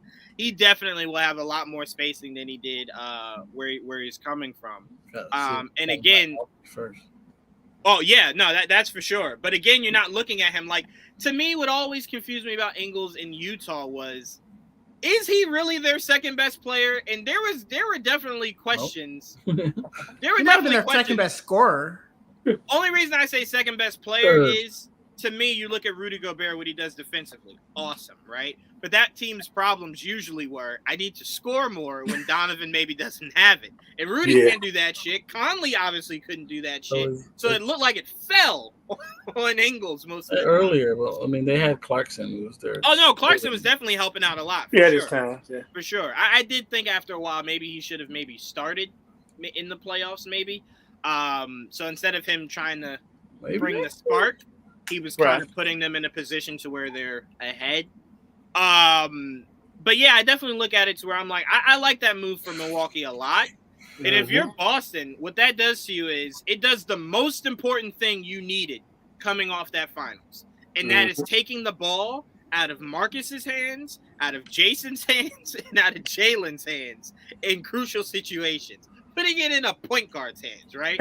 And Marcus Smart showed too many times. Look, Marcus Smart, if we're being honest, he turned into J.R. Smith at points. Where he was just like, oh, whoa, hold on. No one gave you that green light. Relax. Like you gotta calm down, Marcus. Like, don't just shoot shit, right? Like we got Melo right here. Relax. So yeah, I think definitely having Brogdon's definitely gonna help. You think about it. We come playoff time, we could end up talking about, we get a Boston Milwaukee series, and we sit back and look at this, and is it, we go 6 games, 7 games, and then just one of those all important games. Is it a big game that Brogdon had, or on the other side, did Ingles have that night? He might have been averaging only, 8 to 10 points, 10, 12 points on the season, right? But he might have that night, that game where he put up that 26 or 27 to put him over. So, and let's not forget, one of the most important qualities is now you're putting the really good defense of Brogdon next to the defensive player of the year. Smart. Right? Oh, yeah. Oh, for sure. That's definitely going to help them in a lot of ways, big time, coming up in the playoffs. And again, maybe having Brogdon can maybe help take a lot off of Marcus Smart, so that groin's not a constant issue year after year after playoff after round after round, right? We saw him when he got re-aggravated in that Golden State game. Right. So it was just like, well, shit, that's it. I mean, like, he definitely can't run around with Steph. And Steph saw that. And just he was doing 90 nights right after that. He's like, oh, shit, there's barbecue chicken out here. So, yeah, I definitely agree with those. I really like those moves by those teams for sure. And Gallinari will help a lot for sure. Will. Joel, who stood out to you? Like what team? What was the question? So the question was, which team stood out? Yeah, what team has stood out to you at the start of free agency? Minnesota. That was my pick. Stood out to me. That's the biggest thing, Like I was out there. If it wasn't them, I probably would have said Atlanta because I was like, obviously. But I know. I still gotta wait to see what they look like when they're able to move Collins. Because I feel as though that's a piece you need to move. I mean, if you keep it, that's great. I agree. Yeah, if you keep it, that's great. But if you could move that and put more assets around Trae Young and DeJounte Murray. Man, forget that, Juwaan. I needed to look like, see what it looked like when that man had on blue and orange. Man, that's what I needed to see. Hey, there was nobody more upset about that shit than I was. I was sitting there just like, picks? Huh? Give them. Like what? Give them to them. Yeah, damn. I'm like, Popovich. Emmanuel Quickly, did you not see him? Shit. Like goddamn. Julius Randle, somebody? Nobody look attractive here? Shit. Mitchell Robinson, take him. Damn. I really wanted DeJounte Murray to put right next to him. Me too. Shit, sign and trade, Joel. There's options. I was mad as hell. Atlanta, the enemy? You went to the enemy? Oh, anyway, sorry. But Joel, Minnesota, I am with you, man. Look, I was playing volleyball against teams in 2K with Karl Anthony Towns and Rudy Gobert right next to each other. Oh, man, was that so much fun. I was living in the paint. I don't think I shot an outside shot once. I had too fucking big here. I missed it. Rudy's right there. Not something Cat's going to do. Well, no, I only did that because I'm like, well, shit, if I miss it, Rudy's right here to clean up. Clean right up. Shit. like, well, you got to look at it like this. All they traded, they traded away, two of their starters, right? They traded away Vanderbilt and the guard What's his name? Yeah. Yep, what's his name? Yeah, what's his name? It's okay. Patrick Beverly. No, it was accurate what we said. What's his name? Yeah, what's his name? He might get bought out. I hope he gets bought out and comes right back to Minnesota. They said he probably get bought out. I would love that. Utah? There's rumors from the Go local ahead, that he gets bought out and come to Milwaukee. There's rumors from the local people that if he gets bought out, he might come here. And I would love it. He went to college with Bobby Portis. You know, I'm sure Portis is in his ear, like, hey, if you get bought out, we can get you a good old spot down here. Oh boy. Yeah, maybe he doesn't have to celebrate after one victory. Maybe they get used to a culture. Maybe that'll change things. No, but go ahead, Joe. I'm sorry. Minnesota. Mainly because what you were just saying, like it's so out of nowhere. Like I heard that they were looking for a big man to put so they can move Cat to power forward, but I didn't think they'd go that hard. Right. One of the best big men that there are in this league, and now he's more of a one type of player, the defensive player. He's not an offensive guy. He can score, obviously, offensive rebound, put backs, shut it. But that's really kind of where it makes all his money, right there. That's all. That's his points. But the idea of 2-7 for like the Twin Towers are back, and you basically put it. You took Vanderbilt out, and you put in fucking Gobert. That's insane. I think to me that's such an upgrade. Yep. And if they add any more pieces right now, they haven't really added many more. But you get another shooter, another 3-and-D guy maybe in there somewhere. That's not bad. Minnesota, for sure. They might be something to be worried about. You know what I mean? Hey, you know what I love about you saying that, Joel? That goes to what I wish every franchise would aspire to be. That was the Timberwolves' way of saying, because again, me and Didge were saying that didn't seem like the piece you needed to get at that point, right? Or even at that limit, or at that cost, rather. At that cost, right? At that cost. I almost 5 picks to get that. Right. But here's what I love about it. You going and getting Rudy Gobert is you telling Anthony Edwards, who is super young in this game, and Karl Anthony Towns, who's a vet, I am willing to buy all in how special the two of you are. Yeah. Right? And to me, if you're Cat, that's what you've been asking for what? 6 years now, is for you to fucking buy in around me. Let me do this shit. And now they're saying, look, now if we don't go to where we need to go, it's a you problem. Not an us problem. That's a you problem, motherfucker. You got Anthony Edwards, right? You got Anthony Edwards, who is a stud. You got Rudy Gobert, former defensive player of the year, defensive anchor. 3-time defensive player of the year. 3-time, I'm sorry. If you At this point, they don't choose him because it's a boring pick. Right. 6 times first team all NBA? Yeah. All defense, yeah. Yep. All defense? Yep. Yeah. And I think having Rudy Gobert will help Karl Anthony Towns defensively also. Because he could be the first wave before getting Rudy Gobert. At the very least, he'll clean him up. Yeah, 100%. So Didge, I pass it to you, and I'm really proud of Minnesota doing that because, again, what do we always say about these small markets? They don't ever do anything to cultivate the talent that they have, right? And then they get mad and yell at the NBA when that talent wants to leave and go to a bigger market. Well, do a better job to keep them. And Gobert's not a diva. He doesn't need 100%. Right. Yeah, 100%. And again, he's a defensive player. Doesn't need the ball ever. So it's like, so that's the perfect person to pair up with your other big. So, Didge, you were saying this was your pick. So what else about this really stood out to you? And how impressed are you that Minnesota was willing to do something you would assume a small market like that would never do unless you're talking about Durant or LeBron or AD or like somebody substantial? Not Rudy Gobert. And I'm not saying like Rudy Gobert's garbage, but he's not somebody that you give up that much for, and he's not an altering play. He's not a franchise altering player, right? Like he's not your missing piece. Right. How do you look at that, Didge? I think it's more so from the way how Minnesota ended their year. Like in the playoffs, they surprised a lot of people. I was one of them. I was one of the people they surprised. And all this did was when you looked at the deficiencies that they had from that playoff series, is address that.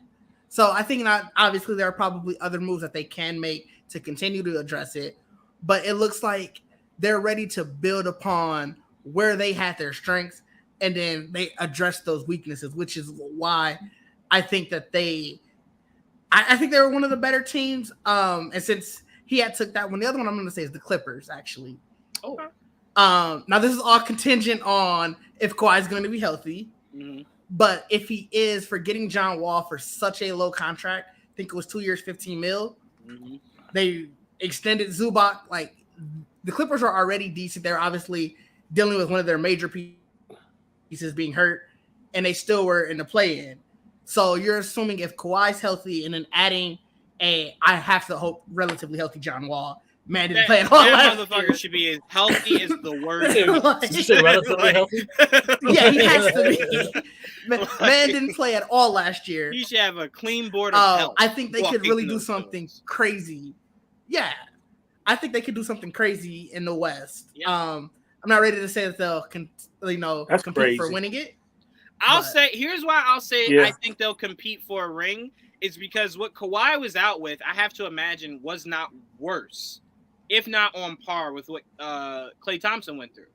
And he looked as though he was starting to gain form the further they went throughout the season. So we're talking Kawhi possibly starting the season and then just getting better and better and better as the season progresses. Is he on track to right? start the season? I have heard nothing. I hope Well, so. for a motherfucker who sat out the whole season, you need how many more months you need? Goddamn. Yeah, all of that is just contingent. It's just really contingent on, like you were saying, all the health.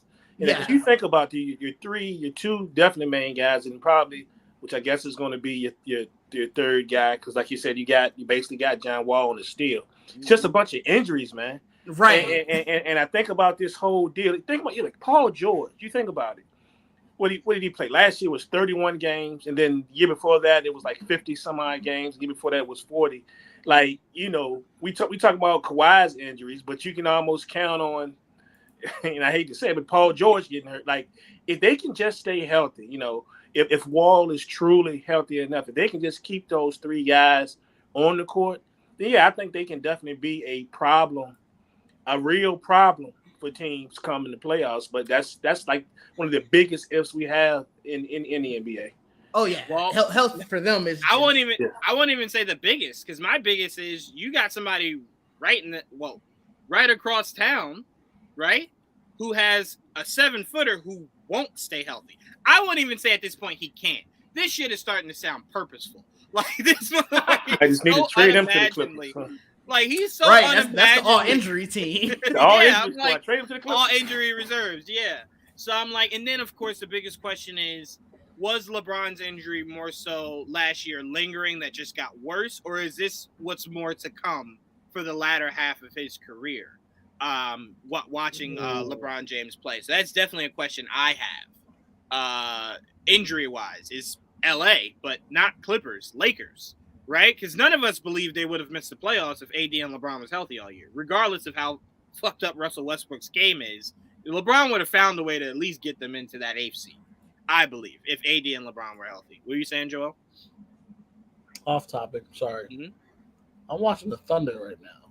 Mhm. Chet Holmgren is playing. Mm-hmm. Oh, I forgot. It's pretty good. That slim guy can play a little bit. Wait. Let me ask you, Joel. Pretty good, like when we drafted KP and watched him play, or like better than that? Can't even remember what he played like. Oh, goddamn. Okay. Well, there's that. All right, we're moving on. But, Hey, yeah, Juwaan, yeah. I was just thinking about it too, real quick, on the point when we're talking about the Minnesota, and I'm liking this more and more every day. I just wanted to mention it because I think about it. So yeah, you do give all that just to get a Rudy Gobert is going to be the impact, but you think about just those.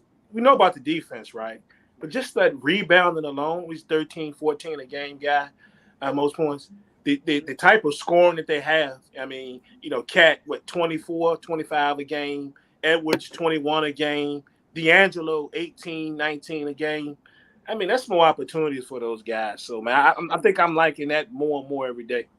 Yeah, 100%. Because you're going to get a bunch of Rudy Gobert cleaning up the glass, kick out to D'Angelo Russell, kick out to Anthony Edwards. And then Cat can shoot outside, bro. Cat can shoot outside. He's going to represent Jersey. You already know. Shout out to Karl Anthony Towns and Kamala Khan. Shout out to y'all. We love y'all.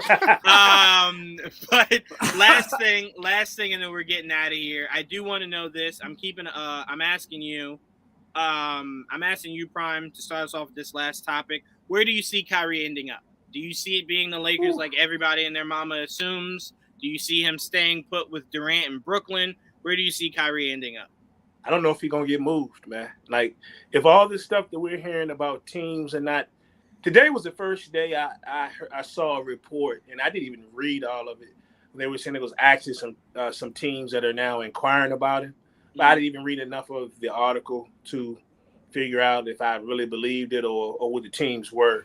But I will not be surprised is when start the season if he is still in Brooklyn. Teams have really truly turned their back on him, and I think if some of the teams that may come to the table may not be the teams that he would really want to go to. I don't know. He's not going to have a choice, but they could just crap on him, and just send him wherever they want to send him. But I'm starting to believe there is a really, really good chance that he's going to be there unless, Brooklyn's just that fed up with him. If that's the case, that they'll just, let's just move on. Especially if they think they're really going to, move KD, and then we're going to all-out full rebuild, and then maybe they're not as crazy about who they take right away. But I'm really beginning to get the feeling that he may be still in Brooklyn once the season starts. Hey, look, if I'm Brooklyn, this is a dangerous game to play. But I'm calling their bluff. Bitch, I'm not trading you. Now what, you going to sit out? You're going to sit out and what, play again when you're 35, 36? Mm-hmm. Try me. Go ahead. Kyrie only got his year, though. So No. Yes. Kyrie, but I even meant Durant. Durant has 4, right? To me, I'm like, letting Kyrie go for free is almost the equivalent of having the headache of trying to trade his ass now, right? Because it's like, you're not going to get that much back, but I guess something is better than nothing, right? So I look at it and I'm like, shit, they look like they're building a team as if these two motherfuckers are staying regardless, right? You're going to get Royce O'Neal and bringing in TJ Warren, bringing in those guys. It looks like you're building a roster that is tailor-made for these two to just come back, right? So I'm like, well, shit, at least build this team as if they won't be here, right? And your lead of your franchise is Ben Simmons. Very scary thought. But the face of your franchise is Ben Simmons. And you're building around them to where you're at least competitive. Yeah, right? Think about what the thought could be with that, too, is if they choose not to work hard to move these guys, the possibility, and every year is a crapshoot, but the possibility of what it could possibly look like if and when they get Simmons on the court, because he's posting all this stuff now as if, I'm ready to go. I'm here. Let's do this thing. I'm gonna be on the court, and let's just see what we got. And you roll with with the 3 of them. Worst thing is you have to end up rolling with just him and Kyrie. But but how hard is the organization really gonna work? You know what I'm saying? Look, just they don't have to win. Yeah, exactly. I tell you right now, I am as petty gets. If I'm that Brooklyn front office, I'm calling Durant every 4 hours, right? And like, yo, we found the spot. And he's like, where did you find me a spot? Sacramento. And then he hangs up. And I'm like, all right, okay. Calls back 4 hours later. Yo, all right, we ready to make this trade go through. Where? Washington. He's like, are y'all just fucking with me? Yes, hey, absolutely. I'm gonna call you every Washington. He might not care about. He might not care about Washington though. He is from that area. Washington Commanders. That is home. He should. Commanders fan, and You think so? He be Washington, him Bill. and Bradley Beal. He be playing with Bill. That's it. You don't think him and Bradley Beal could do something? I just watched Durant and Kyrie do nothing. What the fuck? I think Durant and Bradley chemistry. Hey, chemistry, no chemistry. I didn't take science. I'm just saying, them motherfuckers got swept. So I ain't putting much stock into that. But Didge, where do you see Kyrie ending up? I don't think he gets traded until probably All-Star break, to be honest. Okay. And I think by then it's gonna be that thing of, well, if he plays well for these first 3-4 months, they're gonna forget this because it's a what do you know about me lately league. And or timeout. What is this league also known for, Didge? Motherfucker just get desperate. That also, like he didn't forget shit, but he's like, I ain't got nothing else. that is also true. Yeah, I always forget about the desperation factor. But I think Shit, by then, let John Wall get one injury. Watch the Clippers go, hey, hey, y'all see this Terrence man? Y'all want him? Like, y'all want him? Y'all want him in the draft pick? I'll take Kyrie. yeah, I think by Desperation then you're always looking at who are your 6, 7, 8 seeds in each conference, because those ones who they're right around the play-in and right around where you're going to probably be in the play-in, and it's like, well, I don't want to be in there and potentially have one game to decide my season, and that's where he goes. So I don't know who's going to be there, but I think that's probably your trade market for him. Yep. I 100% agree, because look, if he just walks and goes back to LA, it will be very fun to see him bend the knee to the king. I just want to see that. I want to see that more than anything this season. I want to see him bend the knee to the king and say, Papa, I needed you.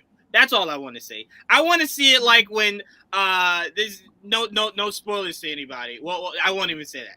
I just want this to definitely be a Papa situation. Papa, can I come home? Of course you can come home. Come on home. Son. Come on home to me. You know you miss me. Come home. It's okay. It's all right. That's all I want to say. That's it. That to me is box office.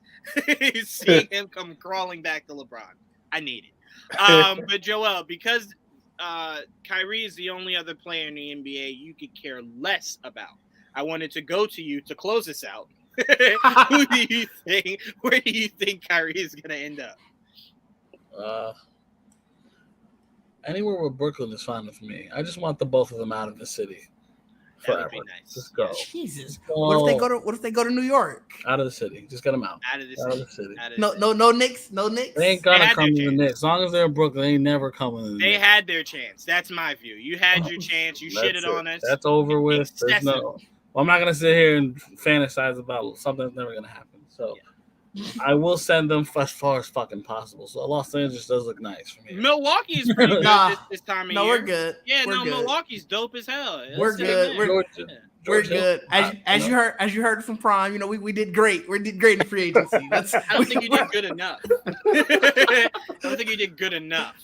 You know, putting Middleton at the 3, putting Kyrie at the 2. No, we're good. Drew Holiday at the 1. Perfect. That works.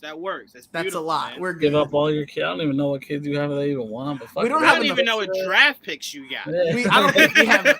I was trying to find that out. Like, I don't think we have any picks until like 2025. You know what? All you got to do for Brooklyn is pay. We have that pick. Yeah. Oh, that's right. Yeah, maybe until 2026. All you gotta do is pay Brooklyn's therapy bills. That's it. And they'll fucking give you Kyrie for nothing. Skittles. Because I'll tell you right now, Nash has been in therapy since the season started. Why doesn't he respect me? You know, day one he was in therapy. Why won't they respect me? But yeah, to me, like I said, I hope he goes to LA, goes back with LeBron. To me, that's good for the league. Putting those two back together, because if there's anybody that could stomach that fucking headache, it is LeBron James. That's for damn sure. And LeBron will smother it to where it's not even a story. It's not even a story, right? Like Kyrie will sit out for 18 games and LeBron will make some shit up, or he'll dunk off of his neck or some shit, and then that'll be our focus. He'll make the league on Kyrie. He'll make the league believe that Kyrie was playing. What do you mean? No, Kyrie played all of those games. He was there. Or you know what? LeBron will do some crazy shit. LeBron will do some crazy shit, like go to his I Promise school, draft one of those kids straight out of middle school, let them play on the roster, and that'll be the narrative. We'll be like, oh, shit. Like, I've never seen a middle schooler this nice. Yeah, that's the narrative now. But I did want to ask you guys, have you guys been paying attention to Melo's son, Bronny, in the face-to-face that's coming between those two? It's interesting. I don't. Kaya. Yeah, I'm very excited, because I haven't been this excited for high school since LeBron and Carmelo Anthony did it. So to see it all these years later, and it's their sons, I'm like, well, fuck, this is great. Like I can't wait. And I've seen Melo's son practicing and whatnot. Looks just like his fucking dad. Yeah. He's the complete opposite of Bronny to LeBron's game, because he looks like he's just a carbon copy of his dad. Yeah, because his dad is always with him in the gym. Always, man, always. Like, but no, I saw Bronny doing things that I'm like, LeBron doesn't do that. He might can, but he doesn't. But you look at Melo's and it's just, no, that's just you're all your dad. That is just the step back, the pump fakes, right? The post work. It's just like, God damn, man. Now can you put this onto the actual court? Is the question. Because if you can, I will let you know right now. There's a spot open in New York for you when you're ready to. Already? Yeah, already. Hell yeah. You serious? All You right. fucking serious? Shit, I'm gonna be honest with you, Didge. I might sacrifice a year or two so I can get both the motherfuckers. All I right. can get Bronny and Melo, son. Bring them right to New York, pair with RJ, championship. Right? Get LeBron to play for 1 year, take us to the championship, win one. We're good. I'm fine. I love it. But all right, that's all we got, guys. I did have about Curry's legacy, but we'll get to that later. I don't think that's in question unless Durant goes there, and then I gotta question that motherfucker. Because I'm like, you signing off on it once, cool. You signing off on that shit twice? No, It's a little much for you. That's way too much for it. I'm like, you just did it alone. At least when you did it the first time, you lost, and it looked like you were gonna lose for a long time against LeBron. I get it. You just won. Just won. You don't do that as the winner. Like what? Hey, Like, now it's like, all right, well, I did it on hard mode. Let's go back to easy mode. Curry's like, bitch, I had to sweat doing this shit. Hell no. It's like when you play the new game again after you had all the new game plus, you got all your old stuff. Like, yeah, let's do that. come right back in. Yeah, let's do that. Let's do that. Also, NBA 2K, I would like you to get some semblance of originality. I don't know how, and again, albeit I'm gonna buy this shit, but I don't know how many more times you can make Jordan the cover athlete. I don't get why so many people are shocked or upset. It's 23. Did you not expect Jordan? Well, shit. Next year will be 24. Will it be Kobe? Probably. God That's damn. a good assessment. Shit. Like I'm glad you already accepted that Picking now. up on it. I'm So like, you're wait not, a minute. let's not have you surprised next year when we're talking about Well, that. the only reason why it frustrates me is because I'm like, why couldn't it be Curry? Like, this is the year for Curry to be the cover athlete. Wait till 2K33. 23. Wait till 2K30. 2K30. Yeah, wait till 2K30. Oh my god. And then I he'll be just the know. legend cover instead. Right. No, Michael Jordan being a legend cover, I have no issue with. He's both. That's No. my problem. Oh, he's not. No, Yeah, they've only unveiled the legend cover. I just No. got a tweet from them saying that he was. I saw both. something earlier that said that he was going to be on both. Yeah. Oh, No, man, no. I missed Jordan's that. the legend cover. He's not supposed to be. It's supposed to be. No, yeah. Booker. It says Booker is supposed to be introducing. It says introducing NBA 2K23 cover athlete Michael Jordan. There's a Jordan edition and a championship See, edition. but I think those are like the special editions. Right. You got I think- two. You got two separate special editions. That's how they always do it. You get your Legends edition, and you get your whatever, the Gold edition or something. Oh, I know Isn't It's the about gold- that money. Devin I Booker thought- is the cover athlete. I thought so too. When did they announce that? That's the only one I've seen until today where Well, I I saw saw Jordan's cover. Devin Booker was in a leak, I guess, a couple of weeks ago. Yeah, the standard edition. Standard, whatever. But then what came out today, they were actually showing Michael Jordan on two his covers. cover. It's two of them. Let's see. One was Legends see- edition, and one I was trying to find exactly where I had it. but The I Jordan just saw edition and the tweet Champions you were edition. talking about where it had Jordan on the Jordan and the Champion edition. But That's I could have why. sworn the standard edition was still Devin Booker. Yeah, they I just didn't- saw- they I haven't just saw announced today. it. Yeah, so they show the Michael Jordan edition, and the championship edition, whatever that is. So But Yeah, they 2K has announced not him months announced ago. Devin Booker though. They haven't Yes, announced. they have. He's right here. I just went on their Twitter. I I didn't see swear to nothing. God, I just saw it. No, that was still a leak. They I'm haven't like, announced. if it's a leak, I'm not arguing. I'm just saying they. now, I haven't did officially see said it. a couple of weeks ago they were saying that it was going to be Booker. I guess it was supposed to be a leak, but Yeah, Yeah, it they're might- it still might be a saying leak.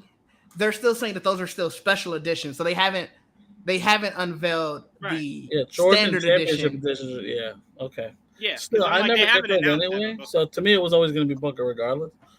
But I'm just more shocked at the amount of people who are like, why would they get Jordan again? And it's like you know the year. I'm gonna be honest with you though, Didge. I've been playing 2K since maybe 2005, and I swear to God, I feel like there's been 7 Jordan covers since then. So he was on 2011, 2012, and 2016. yeah, So yeah, that's this will be number the fourth. 4. Yeah. That's Well, too like, fucking many. My We get favorite it. 2K Like, had Jordan on the goddamn. cover. 2011 I think was it was the amazing. Jordan one. I think the greatest 2K was the one with Kobe on the cover. That was my all-time favorite 2K. My favorite was the one where you could play through Jordan's like That was Oh 2011. hell no! One of them shits was beating the Knicks. Fuck out of here! I wasn't No, playing you that don't. But shit. you don't have to play with the Bulls. You can I play was with the about to Knicks if you say. want.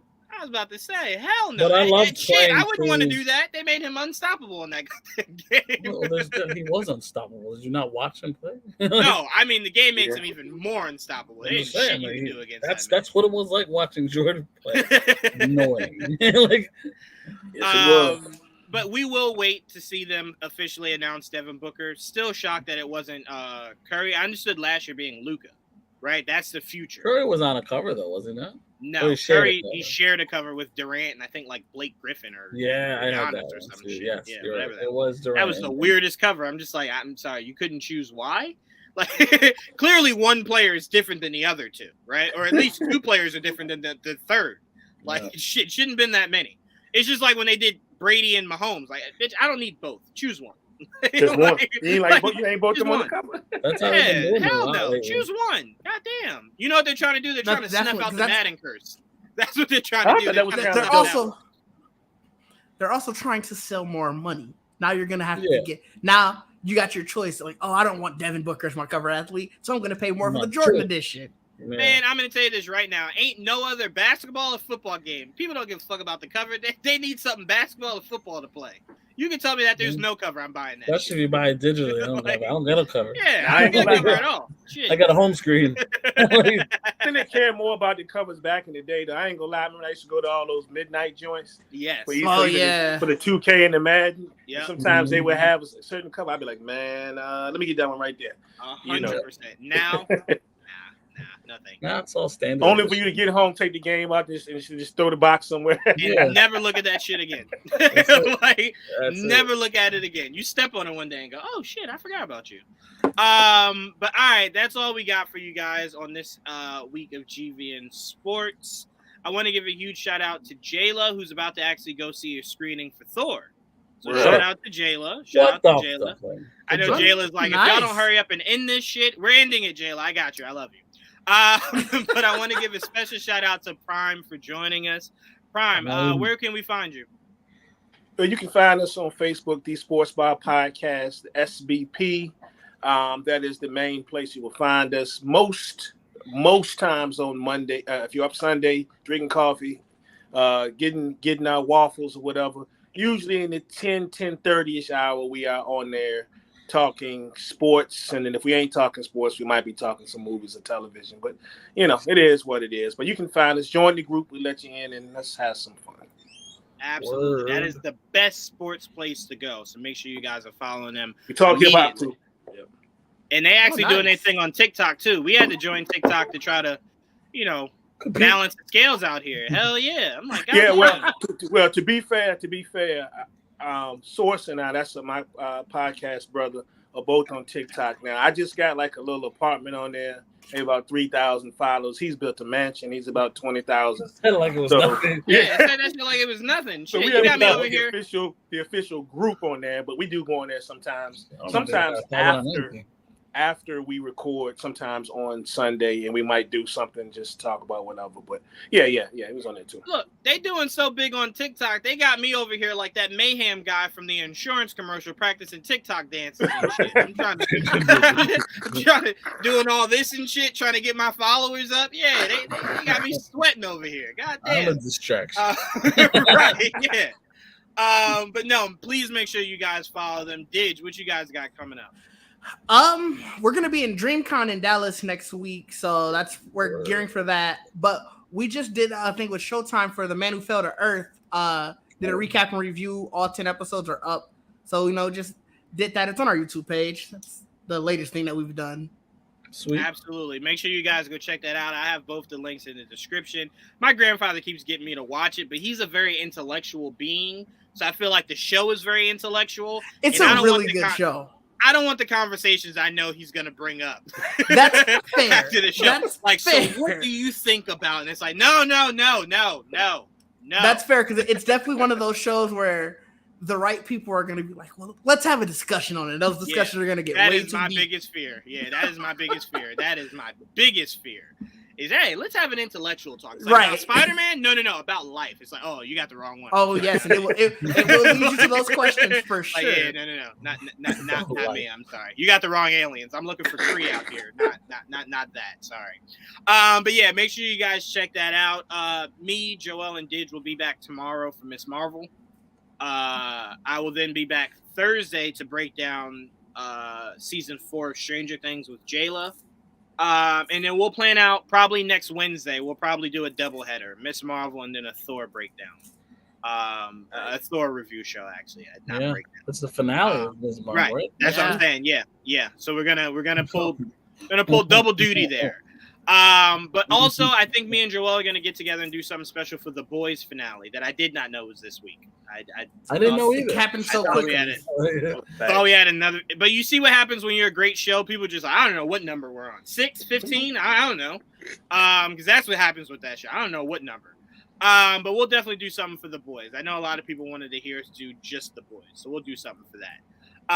But all right, guys, thank you for tuning in. Until next time.